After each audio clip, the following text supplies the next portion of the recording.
Queremos dar la bienvenida a esta entrevista que estamos haciendo desde La Izquierda Diario y Rebelión Más, que es un canal donde queremos divulgar las ideas del marxismo, de la izquierda.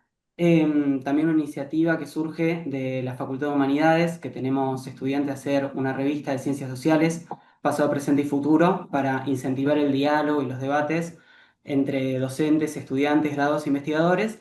Y los invitábamos a Paula y Ale porque son dos investigadores que conocen mucho la fábrica FATE. Entonces, trabajar con el conflicto de FATE como un disparador para charlar y conversar un poco sobre la tradición de lucha que tiene la zona norte.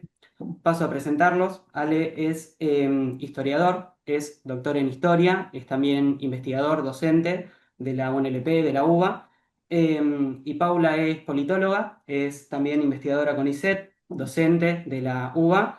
Y en particular, Ale, vos tuviste una experiencia militante en Zona Norte, entonces hay una experiencia de primera mano que también queremos conversar. Y bueno, vos, Paula, escribiste este libro muy, muy bueno que recomendamos, que es tu tesis también, tomando el caso de FATE, la disputa por la dignidad obrera. Entonces, saludarlos también, ¿cómo están? Muy bien, gracias Bien, por la gracias por la invitación. invitación. Bueno, para empezar por algún lado, preguntarles cuál fue su acercamiento también a la fábrica, qué los llevó a relacionarse con la misma, a habitar ese espacio y un poco también en relación a eso, qué visiones tienen del conflicto hoy, donde están haciendo distintas movidas como festivales solidarios, donde ayer estuvieron enfrentando la represión, qué visiones tienen del conflicto, también desde su experiencia y la relación que han tenido con esa fábrica tan importante. Eh, bueno, como vos dijiste, mi acercamiento fue hace 20 años, eh, cuando empecé a hacer mi investigación para el trabajo de campo, para el doctorado. Y hay una cosa que me parece que puede ser interesante para la discusión actual. En ese momento se venía de la crisis de fines de los 90 y de la crisis del 2001. Y uno de los debates en el área de sociología del trabajo, que finalmente es el área en que empiezo a desarrollar la investigación, era el fin de la clase trabajadora industrial, el fin de la clase obrera tal cual había sido esa clase obrera en la segunda posguerra. Incluso la CTA en ese momento había sacado un eslogan, que era ahora la fábrica es el barrio, ¿sí? Para decir bueno, que la conflictividad obrera ya no tenía como espacio el espacio fabril, sino que eso había mutado al barrio, entonces que había estudiar desocupados, que estudiar organizaciones territoriales. Y en ese contexto, y en debate con esa tesis, ¿sí?, del fin del trabajo y del fin de la clase trabajadora, es que a mí me parecía importante preguntarse por cuál era la politicidad de la clase obrera industrial. Es decir, porque imagínate que en ese contexto se habían abandonado los estudios sobre la clase obrera industrial, ¿sí? Era muy poca la gente que laburaba sobre clase obrera industrial. Entonces, eso es lo que me llevó a mí a consultarle al Turco, un viejo militante del PCT de los 70, que después militó hasta que falleció hace unos años en el PTS, a preguntarle a él: mira, yo quiero estudiar, pero no quiero estudiar una fábrica, quiero estudiar un barrio obrero, una fábrica con un barrio. ¿Qué me recomendás? Porque él conocía la zona norte como la palma de su mano. Y me dijo, bueno, anda a Fate, anda al barrio Fate. Así fue que llegué al barrio Fate en ese momento, y 2 años después, en el 2007, empieza una lucha que después va a ser parte de lo que nosotros conocemos posteriormente como el sindicalismo de base, y que de hecho son los orígenes de lo que hoy vemos como renovación sindical, como sindicalismo combativo en la fábrica y en el SUTNA. Bueno, en mi caso un poco distinto, ¿no? Primero porque soy de zona norte, durante muchos años. Ahora, por más que viva en otro lado, yo me crié ahí, yo me crié de pequeño en el Bajo de San Isidro, después en San Fernando. Y mi aproximación tiene que ver con vivir en la zona, yo en los 90 viví ahí, y en la militancia. Yo era militante trotskista, del MAS, en ese entonces lo que después se denomina el viejo MAS. Y bueno, la historia de FATE está cruzada por un lado por mi experiencia militante primero, de militante ya desde los años 80 en el MAS, zona norte, toda mi militancia fue una militancia obrera en zona norte. De hecho, me estructuré ahí también en zona norte. Y luego hice mi tesis de licenciatura y mi tesis doctoral sobre la clase obrera, haciendo énfasis primero en el caso de la resistencia obrera en la zona norte a la dictadura y luego la resistencia obrera que se abre a partir del 55. O sea, en mi caso es vivir en la zona, militar políticamente en la zona y sindicalmente, y además la de ser un investigador comprometido con la clase obrera e investigar sobre la clase obrera en esos años. Yo de que tengo memoria de investigación o de relatos, una de las características centrales, bueno, parafraseando un poco al turco, es que en la zona norte era muy claro la relación fábrica-barrio. O sea, el barrio Fate se constituyó alrededor de la fábrica. De hecho, la casa que en un momento llegué a comprar en los años 90, sí, fines de los 80, comienzos de los 90, se la compré a unos ex obreros de Fate, ya jubilado. Digo, yo vivía a 4 cuadras, enfrente de la estación Schweizer, ¿sí? De la fábrica, de la entrada de la fábrica sobre Blanco Encalada. Y la fábrica, de hecho, ha tenido una larga trayectoria de lucha desde su constitución. O sea, de enfrentarse, los trabajadores han tenido una larga tarea que podríamos decir, yo por ejemplo, un testimonio de una de las personas que vivía en el barrio Fate, que fue obrero de Fate, que fue militante trotskista en los 70 del PCT, que fue entrevistado por Contraimagen, que era Oscar Bonato, que falleció el año pasado. Oscar participa en los conflictos de enfate cuando él era obrero y estaba haciendo incluso el tránsito del peronismo al trotskismo en los años 60 siendo trabajador de FATE. O sea, es una historia de lucha de muchas décadas. En lo inmediato, yo el conflicto más cercano que tengo quizás es el de 1991, porque fue un conflicto largo y yo estaba militando en ese entonces. Nos volcamos, todo el partido se volcó en ese entonces, junto con otras organizaciones, a tratar de que el conflicto se gane. En ese entonces había un compañero nuestro, en ese entonces del MAS, el monstruo le decíamos, que que fue incluso después despedido.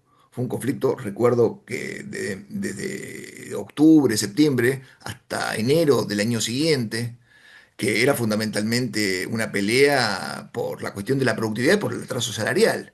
En un año que tuvimos peleas muy duras, en un año que tuvimos muchas peleas, me acuerdo que íbamos detrás de las peleas, del conflicto en la UTA, el conflicto en telefónicos, conflicto en ferroviario. Fue un año 90-91 del gobierno de Menem que no parábamos de correr atrás del conflicto, quizás con mucha línea sindicalista, uno diría atrás, ¿no? Como siendo un poco el balance en esa época, pero me acuerdo que en el conflicto de Fate, una de las particularidades fue que era un conflicto largo y que tuvimos que salir a bancar la olla, a bancar la olla popular que hubo. Entonces nuestra tarea empezaba, aquellos que vivíamos en el barrio, no solamente pasar los volantes en la fábrica, acercarse, sino estar en la puerta de fábrica a las 6 menos 10 a entregar volantes para dar a conocer el conflicto, como militaba yo en esa época, ¿no? Estar 6 menos 10 eso, en el cordón de Irigoyen, Irigoyen y Panamericana, donde estaba Patti, que también teníamos compañeros ahí en Patti, donde estaba Matarazzo, después donde estaba cruzando Carlos Casares, que es una avenida, una calle que cruza Fate, que la parte a Fate, ¿sí? Que había una fábrica que se producía productos farmacéuticos, de ir y volantear. Mejoral. Mejoral, exactamente. O sea, era tratar, íbamos teníamos un trabajo importante en la lista marrón de la UTA, con un compañero que también falleció, Carlito Cristin, que íbamos entonces a las paradas de los colectivos a distribuirle volante en la 707, en la 21, en las líneas de cabecera. ¿Por qué? Porque además el barrio Fate tiene esa particularidad que hasta hay un ramal de la línea colectivo de la zona que dice barrio Fate, o sea, tenés esa identidad muy marcada. Entonces, yo creo que eso en parte sigue hasta el día de hoy. O sea, si bien ha habido un proceso de desestructuración muy importante, de tratar de romper la comunidad que la rodea y la fábrica, en el barrio Fate es como que ha persistido y un poco una identidad que todavía está en la zona norte, ¿no? Esta identidad de vincularse, la que un poco se ve también en los barrios ferroviarios, en los antiguos barrios ferroviarios, que yo allá en La Plata, en Tolosa, o allá en zona norte, en Boulogne-sur-Mer, o en Victoria, o sea, esta idea de nexo. Y lo que dice Paula era cierto, porque a la vez, dentro de la academia, yo me acuerdo que en ese año, en el 91, yo presenté mi tesis de licenciatura y era sobre temática obrera, y nadie hacía temática obrera, éramos muy pocos lo que hacíamos temática obrera, que yo, Nicolás Íñigo Carrera, el Chipi Castillo, Pablo Bonavena, Hernán Camarero, Pablo Pozzi, éramos muy poquitos contados con la mano, lo que seguíamos insistiendo en la cuestión obrera, a contramano de ese adiós al proletariado que nos impulsaba la academia. No había nadie que haga. Las investigaciones terminaban en el siglo XIX. O sea, y entonces a mí, en mi vida particular me cruzaba la pertenencia al lugar, la militancia política y definir un objeto de estudio que sigo trabajando hasta el día de hoy, ¿no? Pero digo, esos son mis recuerdos fundamentalmente de esa historia de FATE en los años 90. Está buenísimo toda esa tradición que cuentan y un poco también me quedo pensando por esto que mencionaba Paula del sindicalismo de base y lo que traías vos, Ale, de los 90 que la tradición de la fábrica viene de mucho antes, o sea, incluso estuvo circulando el dato este de que a Madanes Quintanilla, la dictadura militar, le estatizó una parte de su deuda y también hay desaparecidos de la fábrica y todo. Entonces, un poco por eso también preguntarles qué aspectos de esas tradiciones vuelven a aparecer hoy en el conflicto, que algunas retomaban, y cuáles les parece que todavía no tanto, pero que es una potencialidad que se puede seguir desarrollando. Entonces, ¿qué aspecto de esa tradición de zona norte? También para pensar toda la cantidad de emergencias de conflictos que empieza a haber en esa zona, que estuvo el conflicto de Lustramax, estuvo el de Georgalos, que volvieron a cortar la Panamericana, y ahora el conflicto de Fate, como un conflicto duro, con una toma, con festivales en relación a la comunidad, pero esa pregunta por esas tradiciones, ¿qué es lo que ven que vuelve y lo que capaz todavía no tanto? Mira, yo creo que no se puede entender el conflicto de hoy sin el conflicto del 2007, ¿sí? Eh, Porque efectivamente quienes hoy están en el SUTNA y quienes, aunque no pertenezcan a la dirección del SUTNA, están en la fábrica y conforman otras agrupaciones sindicales o sindicales y políticas, son los protagonistas de aquel conflicto del 2007. Y ahí hay una cosa importante para entender la actualidad. Ese conflicto se da también en un marco, recién Ale decía cómo era el marco de luchas en el 91. eh, a partir del 2004, luego de la devaluación de Dualde, empieza un proceso, y antes incluso del gobierno de Néstor Kirchner, empieza un proceso de crecimiento económico apalancado en esa devaluación y en precios de los commodities a nivel internacional, pero empieza un proceso de recomposición del empleo y de caída abrupta de la tasa de desempleo. ¿Qué, qué produce? Produce un escenario muy particular, que es, por un lado, un discurso gubernamental, porque fíjense que es completamente distinto a lo que pasa hoy, pero que tiene sus vasos comunicantes. Un discurso gubernamental antineoliberal, ¿sí? Que decía, nosotros venimos a terminar con el neoliberalismo, es decir, terminar con los conflictos de finales de los 90, lo que nos llevó a la crisis del 2001. Entonces vos tenías un gobierno que decía que el neoliberalismo era cosa del pasado, tenías efectivamente un aumento del empleo, es decir, había trabajo en las fábricas, empezaban a aumentar las plantillas de las fábricas y zona norte, como la zona industrial más importante de todo el conurbano bonaerense, eso se notaba terriblemente. Cuando yo empecé a hacer el trabajo de campo, que viajaba en el 60 Ramal Tigre, Barrio Fate, efectivamente notabas en los cambios de turno, notabas claramente el aumento del empleo y había también un crecimiento del salario real, pero ¿qué pasaba? En el lugar de trabajo, ese discurso de cultura del trabajo, de crecimiento, etcétera, no se vivía como tal, ¿sí? Entre otras cosas, porque el salario no aumentaba como aumentaba el crecimiento y como aumentaban las ganancias, entonces si analizás en ese momento la curva de ganancias de FATE de Madana Quintanilla, es una curva ascendente, abrupta, y vos miras los salarios y aumentan mucho más ligados a los decretos gubernamentales que a las ganancias de la empresa. Entonces, se produce como una discordancia entre el discurso gubernamental, el discurso de las propias cúpulas sindicales, como llano a la cabeza, de retorno de paritarias, de acuerdos colectivos, etcétera, etcétera, y lo que pasaba dentro de las fábricas. Esa asimetría no es casual, es porque, entre otras cosas, la década del 90 significó un ataque brutal a las comisiones internas y cuerpos delegados. Y eso también sucedió en FATE. El conflicto que menciona, que cuenta perfectamente Ale del 91, termina efectivamente con el despido de los activistas como el monstruo, que eran activistas de izquierda, militantes, combativos, y con la constitución de una comisión interna que los propios obreros, 15 años después, decían que para lo único que servía era, fíjate vos, para ausentarse el día que se hacía la temporalidad de la máquina, que se tomaba el tiempo del ritmo de la máquina. Decían, ahí los delegados nunca están. Entonces el ritmo de la máquina se colocaba a cualquier velocidad y eso aumentaba los ritmos de trabajo. Entonces, esa sincronía que termina generando un malestar enorme en la fábrica, un malestar que la comisión interna no puede vehiculizar porque una comisión interna absolutamente acomodada a ser pro-patronal, ¿sí?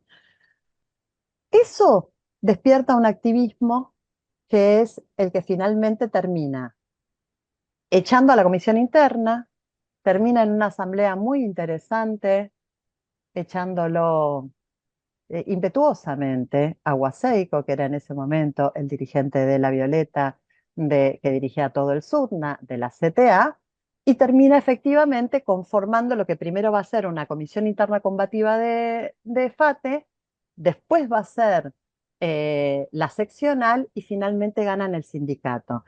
Pero ahí hay una cosa que a mí me parece muy interesante. Esa generación es una generación, y eso sale en las entrevistas y se puede ver en el libro, que la mayoría no tenían militancia previa, porque entre otras cosas, el proceso que cuenta Ale y la derrota, no solo de FATE, la derrota de muchísimos conflictos en los 90, significa un corte de tradición militante dentro de los lugares de trabajo, ¿sí? Lo que pasa en FATE con una comisión interna completamente pro-patronal pasa en un montón de fábricas. Entonces, se corta ahí una tradición militante. Cuando esta rebelión se produce, la gran mayoría no tiene tradición militante previa, no tiene militancia sindical ni política,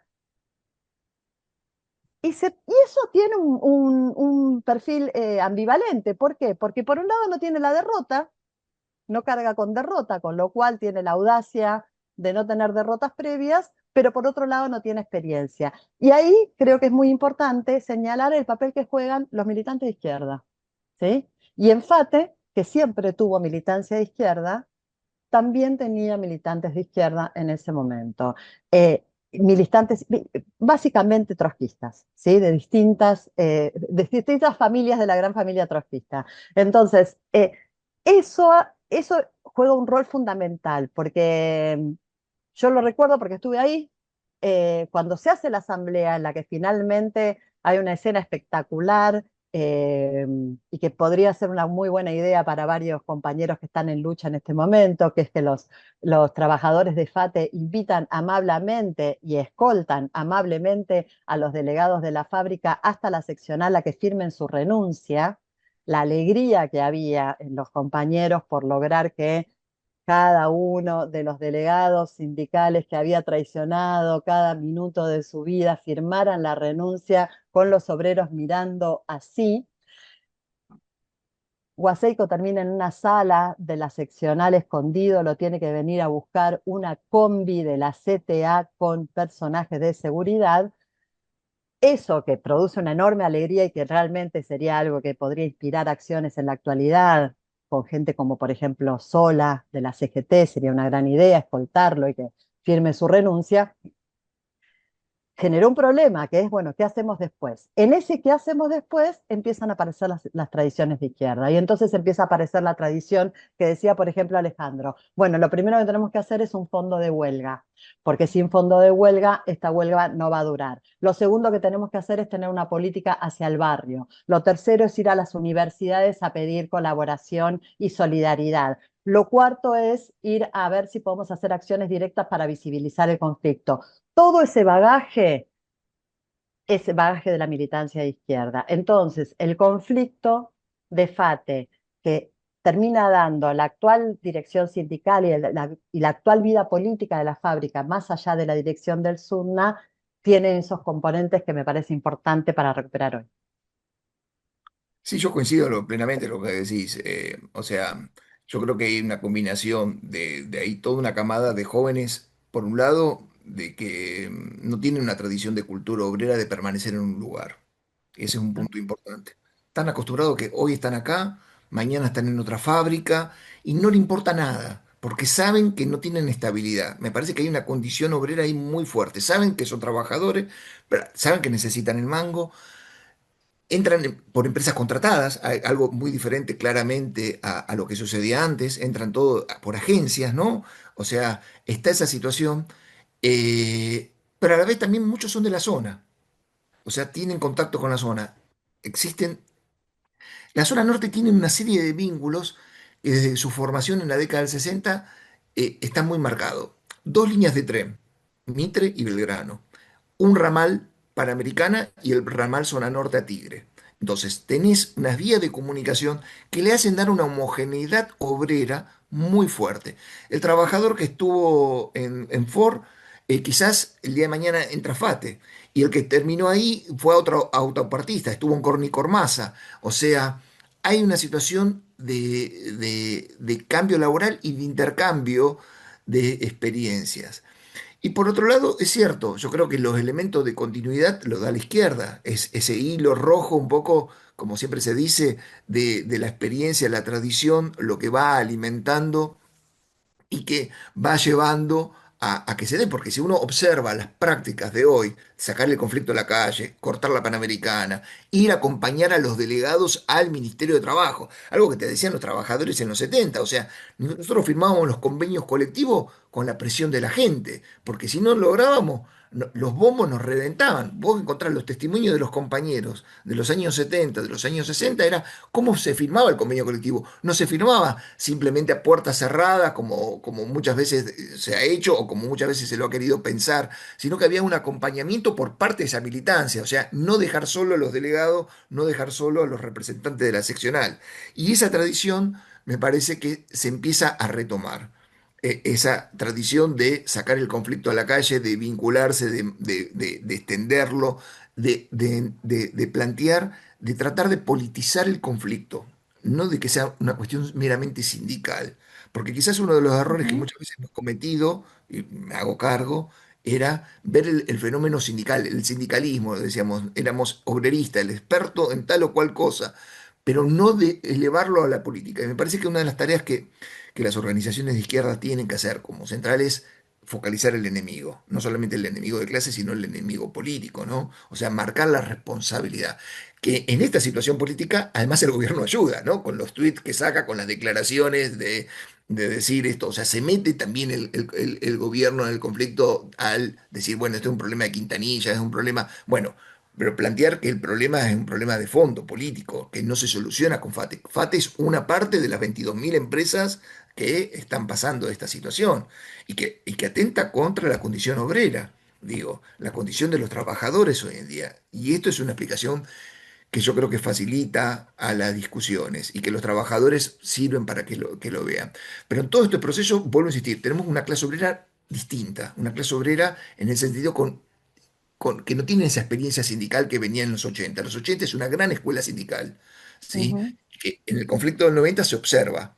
No, me quedaba pensando un poco por esto que retoman, de que lo decía Pablo, lo reforzabas vos, Ale, del rol de la izquierda en esas tradiciones, que evidentemente han tenido un impacto en forjar una subjetividad, una cultura, un arsenal de formas de responder.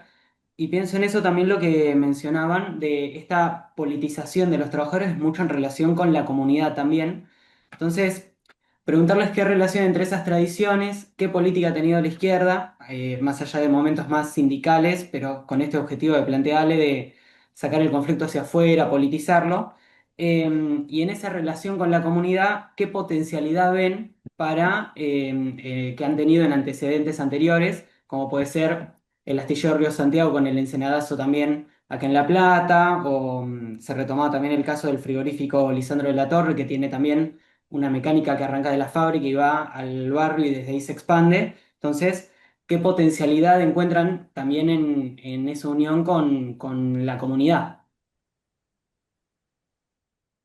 Mira, yo creo que la relación entre fábrica y barrio, digámoslo, en términos de producción y reproducción, quizás es uno de los problemas más importantes que tenemos que discutir en la izquierda hoy, eh, por varias razones. Una, por lo que dijo Alejandro, que es, digamos, las presiones históricas, que no son actuales, sino que son históricas al sindicalismo o al obrerismo dentro de la izquierda.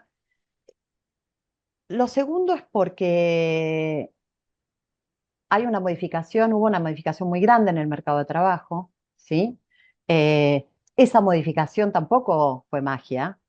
Esa modificación viene de la década de los 90, cuando en la década de los 90 eh, se modifican las condiciones de trabajo, se flexibiliza, ahí aparecen las contrataciones por agencia. Ahí aparecen los contratos temporarios, ahí aparecen, por ejemplo, FATE hasta el conflicto del 91 no tenía turnos rotativos y americanos como va a tener después, que destrozan la semana del trabajador y de la trabajadora e impidan que haya una planificación de la vida por fuera del trabajo. Todas esas modificaciones son modificaciones de los 90 y son las modificaciones que van haciendo que hoy tengamos una clase trabajadora muy segmentada. ¿Sí? Con porcentajes de informalidad muy altos y con porcentajes de cuentapropismo muy alto. ¿Por qué digo esto? Parece que no tiene nada que ver, pero sí tiene. Eh, Porque muchas veces eso de hecho está siendo utilizado y ha sido utilizado por la ultraderecha, por el gobierno, para decir, en realidad los sindicatos representan a una minoría. Y toda la discusión de la reforma laboral estuvo cruzada por eso, casi como una especie de acusación a los trabajadores sindicalizados de, bueno, ustedes están defendiendo unos privilegios que nadie tiene, ¿no? Un discurso de un cinismo espantoso, ¿no? Pero lo cierto es que efectivamente hay un sector muy grande de la clase trabajadora que está fuera de toda organización sindical.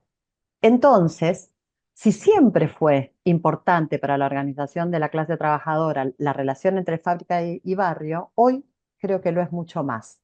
¿Por qué? Porque esa relación puede permitir ir a dirigirte a todos esos miles de compañeros y compañeras que son laburantes, que son parte sin lugar a dudas de la clase trabajadora, pero que no están afiliados a un sindicato o no pertenecen a una unidad productiva que esté organizada sindicalmente. Entonces, para poder lograr eso, yo creo también que hay que discutir cuáles son las instituciones a partir de las cuales se logra eso. En el caso de FATE, vos tenés lo que decía Ale, hay una cosa que está en la propia historia de la formación del barrio. Yo me acuerdo que cuando estaba haciendo las entrevistas me crucé con un ex obrero, me crucé, no, fui a la casa y fui muy amablemente atendida en la casa, eh, que había comprado su lote cuando fue loteado el barrio. El barrio Fate y el barrio Mejoral son loteados en el mismo momento y los cruzaba lo que después va a ser la Panamericana. En ese momento todavía no llevaba ese nombre. Y fíjate vos que ya estaban nominados como barrio Fate y Mejoral porque son barrios creados alrededor de las fábricas. Entonces, la relación fábrica-barrio, ahí vos la tenés ya desde el origen, ¿sí? Después tenés otro elemento de relación que tiene que ver con esto que también planteaba Ale, de que la propia historia de lucha de la fábrica teje relación con el barrio. Yo estuve el domingo pasado en el festival y después de acá me voy al festival que hacen hoy con la Delio Valdés. bueno, vos te das cuenta que la propia tradición de lucha establece un vínculo con la fábrica, porque como seguramente sabe mucho mejor que yo, Ale, en el 91, el barrio también jugó un rol muy importante en la solidaridad, en esas ollas populares para resistir la huelga, para resistir el lockout patronal, fíjate vos, ¿no? Porque hay muchos que interpretan este conflicto y creen que el damnificado de este conflicto es Madanes Quintanilla. Bueno, Madanes Quintanilla en el 91 hace lockout patronal, en el 2007 hace lockout patronal y ahora está haciendo un lockout patronal, ¿sí? Y con lo cual discutamos quién se está beneficiando y quién no se está beneficiando. Cierro el paréntesis. Ahora, esos lazos entre la fábrica y el barrio es muy importante, pero yo creo que hay que pensar en instituciones, porque sin instituciones que generen ese vínculo, es difícil que trabajadores que están desorganizados puedan volver a tener una relación cotidiana, una politización a través de la organización sindical. Y en ese sentido yo creo que tranquilamente se puede pensar que las seccionales como la seccional del SUTNA podría ser una institución que teja ese vínculo. No hay nada que impida que una seccional sindical tenga política hacia el barrio. No hay nada que impida que tenga política cultural, deportiva, incluso de salud hacia la comunidad. ¿Sí? Y otra gran institución que queda a 7 cuadras, me corregís vos, Ale, que conocés de memoria la zona, es la escuela que está frente a la plaza, al costado de la plaza. La otra institución es la escuela, como vínculo de la fábrica y el barrio. ¿Por qué? Porque los padres de los chicos de esa escuela son los obreros de FATE o son las abuelas de los obreros de FATE. Entonces, yo me acuerdo de un ejemplo que a mí sí me emocionó muchísimo, que fue cuando, estoy hablando del 2002, cuando fue la toma de la fábrica Sanón en Neuquén. Quienes conocen esa historia lo recordarán. Bueno, que una de las cosas, Sanón hizo un gran laburo con la comunidad para recibir solidaridad. Entre esas, porque los laburos tienen que ser laburos materiales, tienen que estar basados en la materialidad de la vida cotidiana, si no, es insostenible en el tiempo. Y yo recuerdo que uno de los laburos que hizo Sanón fue producir cerámicos para las salas de salud del barrio, ¿sí? Y donarle cerámicos a las salas de salud. Que produjo, empezó a adquirir la arcilla de los mapuches de la zona para producir los cerámicos con la arcilla de los mapuches de la zona y con diseños realizados por los mapuches. Esas son cosas materiales que unan la fábrica y la comunidad. Y yo recuerdo que ATEN, el sindicato de docentes de Neuquén, tuvo la política de hacer que los niños y las niñas les escribieran cartas a los obreros de Sanón en lucha. Y realmente vos leías esas cartas y se te caían las lágrimas, porque los chicos dibujaban la fábrica, dibujaban la bandera del sindicato ceramista, dibujaban los overoles, etcétera. Bueno, eh, en la tradición de izquierda hay una enorme tradición de pensar la clase trabajadora por fuera del sindicalismo y por fuera de la unidad productiva. Yo creo que tenemos que hacer un esfuerzo enorme por recuperar esa tradición y pensar esas instituciones. ¿Qué hacemos con las instituciones como las escuelas, que tienen un enorme poder socioreproductivo, sobre todo las mujeres? ¿Qué hacemos con las instituciones como las salas de salud, que atienden a los obreros de la zona? Es decir, empezar a pensar relaciones materiales de solidaridad entre trabajadores de fábrica, trabajadores desocupados, el trabajador que pedalea una bicicleta para poder llegar a fin de mes y que no tiene sindicato, ¿sí? Y que quizás incluso tiene la ilusión del desarrollo individual. ¿Por qué no la va a tener? Bueno, creo que hay que pensar esas instituciones que generen vínculos materiales entre la clase obrera. Totalmente de acuerdo. Yo creo que hay una tradición que hay que retomar. La otra vez lo hablaba con un compañero, Octavio Cribaro, que bueno, ustedes lo conocen. Hablábamos en Rosario cuando estaba dando clase, que era de tratar de unir fábrica-barrio como las mancomunales en Chile, en su momento comienzo de siglo. O sea, muchos hechos, no solamente los que mencionaste de Lisandro Latorre, no solamente los que mencionaste o lo que podemos mencionar hoy, los barrios se han constituido en retaguardia en los momentos de la dictadura. Los trabajadores de FATE, los trabajadores de Standard Electric, los trabajadores de Corny Cormasa, los trabajadores de Ford se reunían en las casas para enfrentar a la patronal y enfrentar a los milicos en los barrios. No tenemos que perder de vista eso. Si en el momento más duro que le tocó a la clase trabajadora, nos tocó a nosotros, que era la dictadura del 76, donde los trabajadores organizaban esto, en las fábricas, en los equipos de fútbol, en el barrio, en el picado, en los bares. Si vos te fijas, Fate, y como muchas fábricas viejas de tradición, tienen bares cercas, tienen eso, tienen lugares donde se jugaba al fútbol, plazas.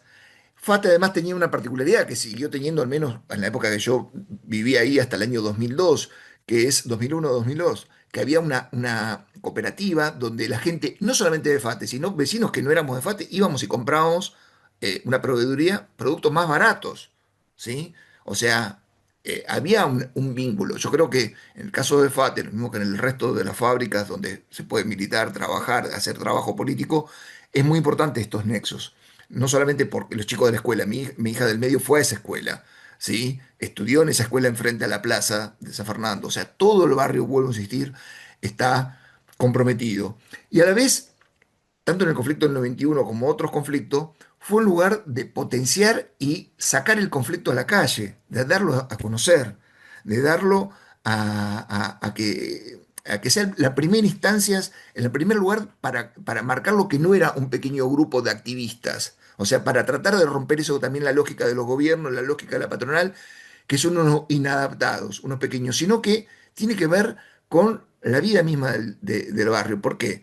Porque eso se expresa en la solidaridad. Digo, porque yo me acuerdo en el conflicto del 90 la gente donaba leche, donaba alimentos. Como en el conflicto, digo, si vos te pones a pensar en la gran huelga, por ejemplo, que yo no vivía porque no había nacido, pero te cuentan los viejos obreros ferroviarios, en la huelga contra Frondizi, en Boulogne, por ejemplo, en la seccional de Boulogne, los carniceros donaban 1 kilo de carne por cada día de conflicto a los trabajadores. Imagínense en la carnicería. Bueno, yo me acuerdo sí del conflicto de Fate, que muchos almacenes donaban leche y verdura.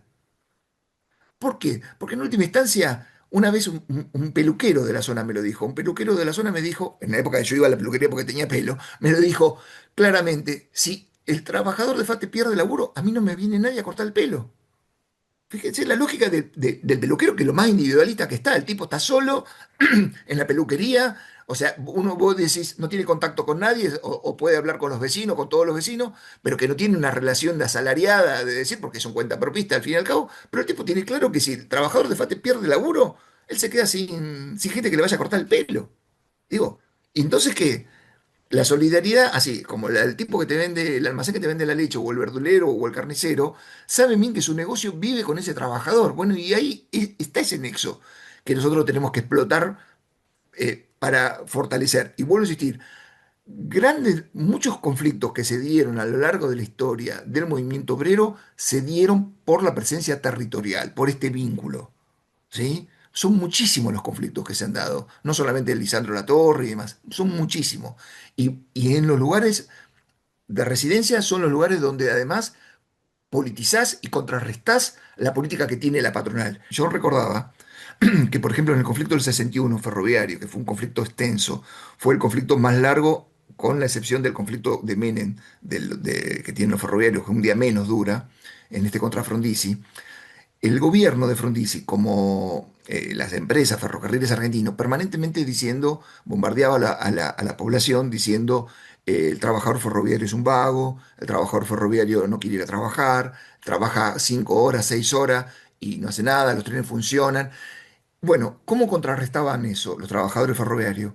Mostrándole la realidad, mostrándole que cobraban una miseria, mostrándole que Frondizi quería privatizar el ferrocarril, y eso lo hacían con el trabajo en el barrio, el trabajo en Tolosa, en Remedio de Escalada, en Boulogne-sur-Mer, en Villa Lynch, o sea, en todos los barrios donde hay seccionales ferroviarias, tenían ese trabajo, porque como bien decía Paula, las seccionales también tenían entidades deportivas, digo, el Club Remedio de Escalada de Fútbol, digo, para pensar, ¿cuántos clubes de fútbol surgieron del ferrocarril, Ferrocarril Oeste? Eran trabajadores. Bueno, ¿Cuántos equipos en las fábricas, en los barrios se organizan, ¿sí? En forma amateur, pero se empiezan a organizar y tienen ese vínculo. Entonces, me parece interesante la propuesta de Paula de que el SUTNA a nivel local, como otras seccionales a nivel local, tratar de vincularlo, o sea, no solamente que estén para el momento de lucha, sino también los momentos previos, los preparativos, el empezar a plantear, miren, acá empezaron con Lustramax, empezaron con un conflicto hace unos meses atrás, acá nomás, en Tortuguitas. Bueno, en cualquier momento nos puede tocar a nosotros. O sea, es un lugar donde los trabajadores van preparándose para el futuro combate. Porque al fin y al cabo la lucha de clase es un combate. La patronal está preparada. Muchas veces los trabajadores no estamos preparados para ese combate. Bueno, un lugar de preparación de los combates tiene que ser las unidades territoriales, los barrios. Me parece que es muy importante esto último que decía Sale, de que la lucha de clases es un combate y que a veces las patronales están más preparadas que los trabajadores. Entonces, para pensar también en qué desafíos en la preparación de esos conflictos, que yo creo que todo lo que fueron recorriendo de esas tradiciones del rol de la izquierda, y en esa potencialidad que dicen de cómo sacar el conflicto afuera contra los medios de comunicación hegemónicos, que ahora también vemos La Nación, que saca esas portadas tan conocidas de ellos, criminalizando a los trabajadores y todo ese tipo de cosas. Em, y lo que sí me quedo pensando en ese punto de la preparación, también para capaz ir cerrando, es preguntarles en contraposición a todo esto que cuentan, ¿qué rol juega el peronismo y el sindicalismo tradicional? ¿En qué tipo de subjetividades de la clase trabajadora moldean? Y también para pensar su rol hoy, que se suele cantar que la CGT no está, o sea, ese tipo de cosas, bueno, pensar más qué trasfondo tiene eso y último ligado a eso, también qué perspectivas ven que se abren ahora que se aprobó la reforma laboral, pero lo que está en vilo es su implementación, que por todo lo que van contando, aplicar este tipo de ataques no es una cosa sencilla. La clase obrera argentina, que siempre tiene escuela y tradición de responder, de desarrollar la resistencia, e incluso desarrollando elementos antiburocráticos, han estado presentes en muchos de estos procesos. Entonces, esa pregunta por el rol del peronismo, y bueno, qué perspectivas ven que se abren hoy para los años y las luchas que vienen. Mira, yo empezaría diciendo, quizás porque estoy un poco harta de de la discusión de la relación de fuerzas, em, que hay una especie de fantasía que el peronismo y por lo menos las dirigencias mayoritarias peronistas en los sindicatos eh, construyen, que es esta idea de que parece que la relación de fuerzas es una suerte de entelequia que viene del cielo, que cae del cielo, que está ahí y que no se sabe de dónde salió. Entonces, yo diría una primera cosa que es una obviedad y que es un poco básica, pero que hay que empezar a decirla todo el tiempo, y es que las relaciones de fuerzas se construyen, ¿sí? Y que las dirigencias tienen un rol fundamental en esa construcción, no tienen cualquier rol. Por supuesto, todos tenemos un rol en la construcción de las relaciones de fuerza, pero las direcciones tienen un rol fundamental, particular. ¿Por qué? Porque, por supuesto, la voz de las direcciones, la opinión política de las direcciones tiene un impacto, tiene una fuerza, tiene una lectura distinta, ¿sí? Entonces, yo creo que la idea, bueno, el rol que están jugando la mayoría de la CGT, particularmente con la reforma laboral, fue un escándalo, ¿no? Siempre se dice, la historia no se repite. Bueno, la historia no se repite, pero rima, porque si uno piensa, yo me acuerdo perfectamente que cuando se discutió qué rol había tenido la mayoría de la CGT en las contrarreformas neoliberales de los 90, la primera tanda de neoliberalismo, bueno, la primera fue la dictadura, la segunda tanda de neoliberalismo en Argentina, muchos, y ya te estoy hablando de inicio de los 2000, muchos salieron a decir, bueno, no, las direcciones sindicales tuvieron una estrategia genial.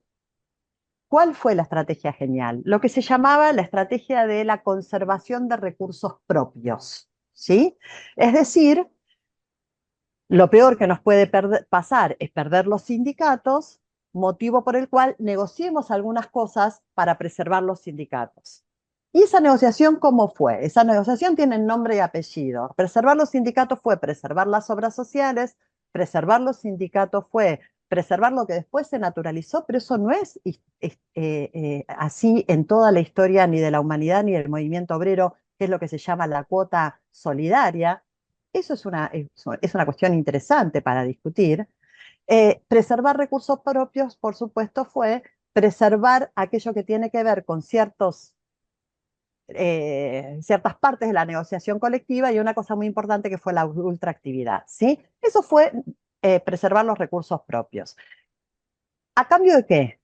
A cambio de aceptar condiciones de trabajo, a cambio de aceptar flexibilización laboral, a cambio de aceptar los contratos temporales, etcétera, etcétera. Es decir, fue una negociación de preservar recursos propios a cambio de perder cantidad de base de representación. Y la lógica fue, bueno, nos achicamos, pero mantenemos los sindicatos. Bueno, esa lógica hay que discutirla muy bien. ¿Por qué?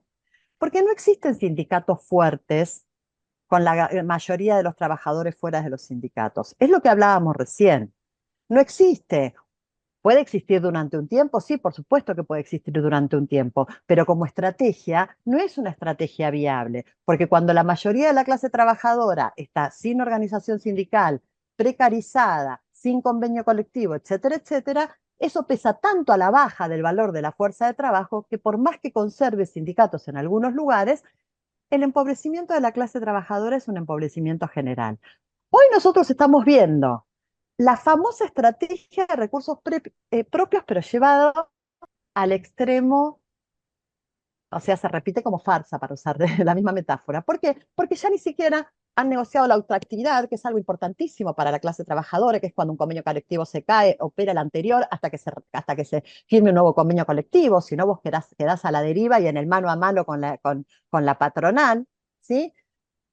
Finalmente, qué han negociado? Las obras sociales, una vez más, han negociado una parte de la cuota solidaria, es decir, efectivamente han achicado incluso su programa de recursos propios. Entonces, yo creo que sí, que hay que exigirle por eso traía a colación este ejemplo de las escenas de FATE, en cómo invitaron tan amablemente a sus delegados a firmar la renuncia y cómo invitaron tan amablemente, Guaseico lo recordó durante mucho tiempo, a Guaseico a irse de la seccional.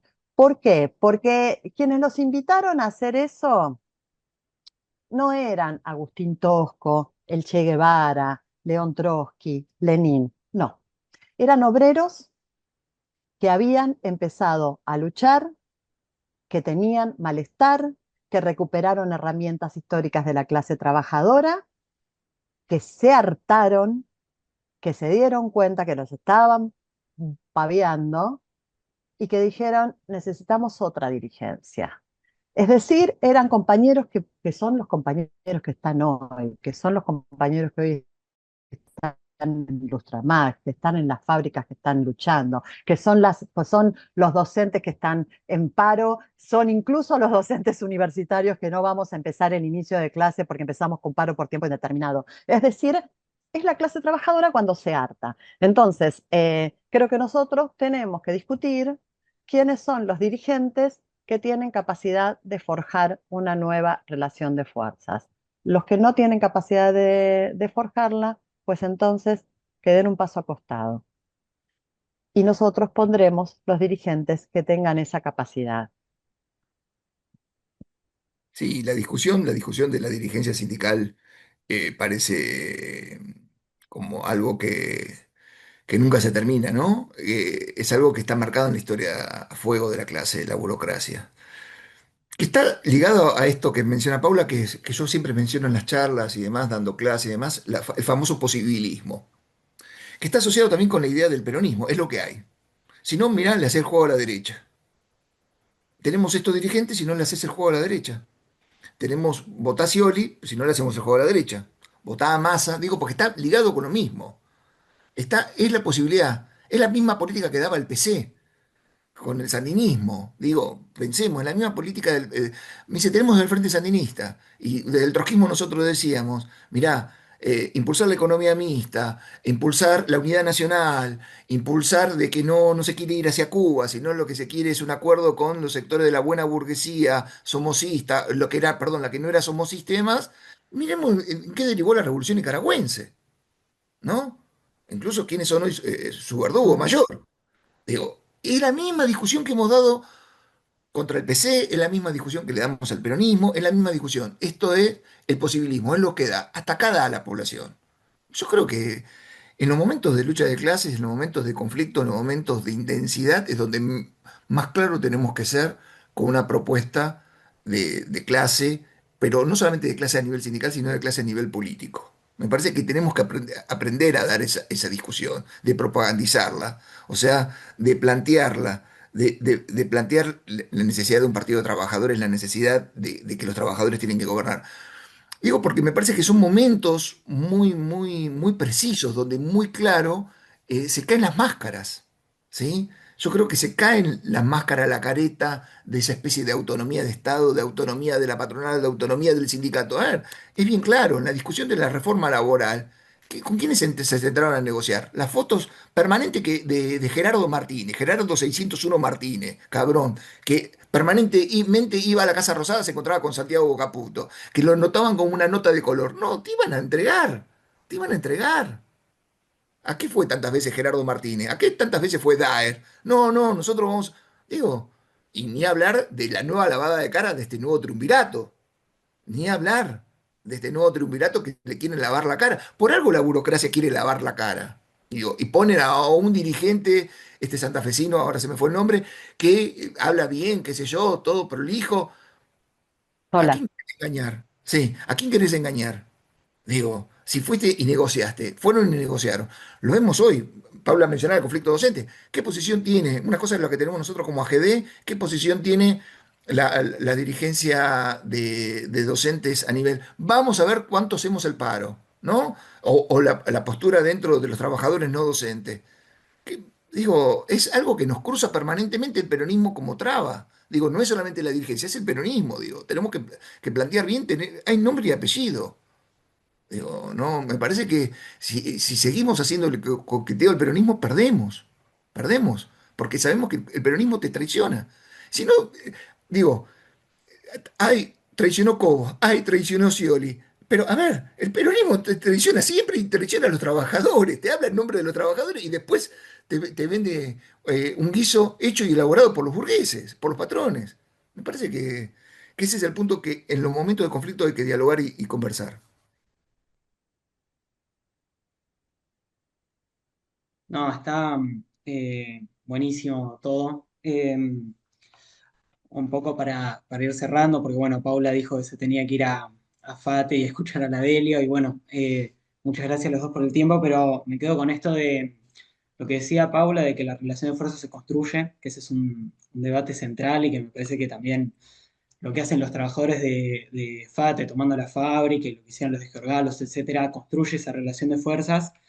Y también para pensar esa discusión política, lo que dice Ale del posibilismo, que es muy importante, y que también es cuando los trabajadores se levantan y todo, que se rompen esos límites de lo que se creía posible. Entonces, me parece que está buenísimo tener estos diálogos, lo que sean los dos de pensarse como investigadores comprometidos con las peleas de la clase trabajadora, y me parece que también traer estos debates, que se hable de clase trabajadora, de qué es la clase que puede tener la producción, pero que también puede mover al mundo, eso es central también, y llevar todo nuestro apoyo, obviamente, a este conflicto que es central para toda la clase trabajadora y es un ejemplo de cómo hay que resistir los ataques que se vienen. Entonces, no sé si quieren dejar capaz alguna palabra final, pero yo me quedo un poco con eso de la entrevista y agradecerles mucho por el tiempo y las palabras y la experiencia.